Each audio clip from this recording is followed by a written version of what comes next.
где смотреть бой Тони Фергюсон, Чарльз Оливейра UFC 256, прямая трансляция 13 декабря. 13 декабря утром по МСК пройдет UFC 256, где в главном карде Тони Фергюсон подерется против Чарльза Оливейра. Тони Фергюсон – топовый боец легкого дивизиона, когда-то считавшийся самым опасным соперником для Хабиба Нурмагомедова, но после поражения Джастину Гейджа на UFC 249, о Тони стали говорить гораздо меньше.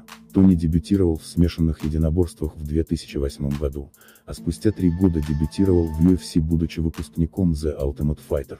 Второй бой в сильнейшей лиге мира Тони проиграл Майклу Джонсону, после чего на протяжении 7 лет не проигрывал.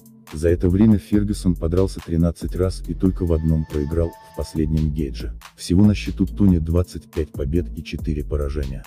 Его соперник, Чарльз Оливейра, король сабмишонов, одержавший в UFC 16 побед сабмишенами.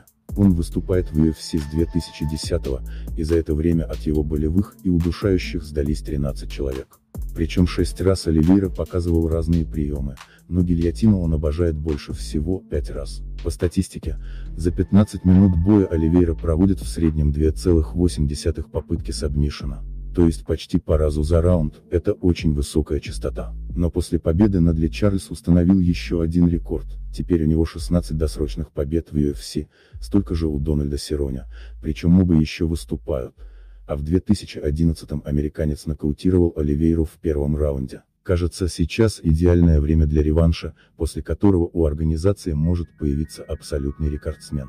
Прямая трансляция Тони Фергюсон, Чарльз Оливейра 13 декабря. Трансляция запланирована на 13 декабря по московскому времени и начнется в 3 часа ровно. Поединки основного карда стартуют в 6 часов ровно. Смотреть онлайн Тони Оливейра 13 декабря можно будет в мобильном приложении промоушена, а также на канале UFC Fight Pass. UFC 256 также можно посмотреть на YouTube канал Хамрос ТВ в 6 часов ровно по московскому времени.